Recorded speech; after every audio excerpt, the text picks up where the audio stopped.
Now, what's the most difficult conversation you've ever had? Maybe it was breaking off a relationship or telling your dad you'd crashed his car. That can be tough. Well, here's my addition to the list. Telling someone they're fired. It's not an easy conversation at all. You're laying someone off. You're cutting off their income. There is no easy way to do it, unless, of course, you're Donald Trump, in which case you say it with flair. I'm sure some of you remember this. You're fired. You're fired. You're fired. Fires. You're fired. You're fired. You're fired. Let's go. You're fired. He enjoys saying it. Trump's a natural. He fires people with ease. I dare say he makes it look fun. But our story tonight is not about Donald Trump. It's about another businessman, Mr. Vishal Garg. He's the CEO of Better.com. It's a mortgage company in the US. Last week, he became the bearer of bad news. Not for one or two, but for 900 people. 900.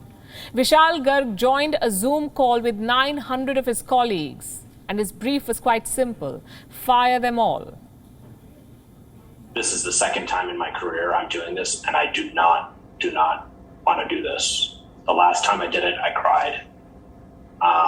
This time I hope to be stronger. But we are laying off about 15% of the company. You gotta be kidding me. Efficiency and performances and productivity. All we did for the company? If you're on this call, you are part of the unlucky group being laid off. Your employment here is terminated. Frankly, that was tough to watch. 9% of a company's employees fired at once. Has to be some kind of record. But why were so many people fired in the first place? Classic business reasons: market efficiency, performance, productivity. You know how it goes. Some of you may also feel bad for the CEO. He seemed genuinely emotional, almost in tears. But listen to what he wrote about his employees. You guys know that at least 250 of the people terminated were working an average of 2 hours a day while clocking more than 8 hours a day in the payroll system. They were stealing from you and stealing from our customers who pay the bills that pay your bills. Yes, you get paid to work. No one is disputing that. But surely there are better ways to fire people. For starters, maybe don't do it ahead of Christmas. It's holiday season for people in the US and many parts of the world. People expect bonuses, not a termination letter. And secondly, don't spring it on them over Zoom calls. It's disrespectful and cruel. I mean, think about it. You put 900 people on a Zoom call, talk about the company's growth and future plans, and then you fire all of them. No warning. We've reported on many corporate failures before, but this has to be right up there purely for the apathy. And by the way, the CEO is a serial offender, we are told. Look at this email he sent to staff members. You're too damn slow, he says. You're a bunch of dumb dolphins. So stop it. You're embarrassing me. Now, I don't know the context of this email, but here's what I can say. There is no scenario that warrants such language. This is not leadership. This is bullying.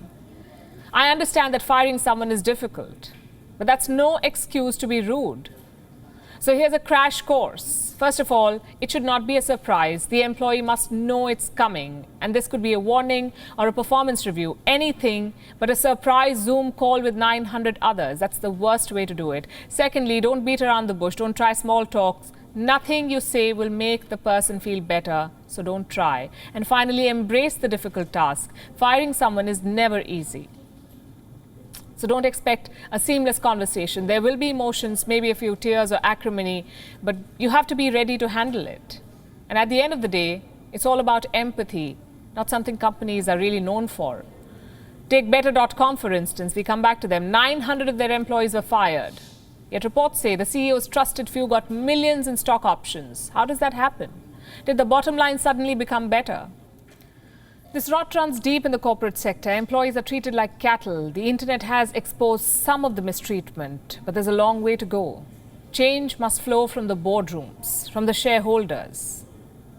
And let me make this clear, this is not a case against firing people. Unfortunately, that's part of life. This is a case for basic human dignity. WION is now available in your country. Download the app now and get all the news on the move.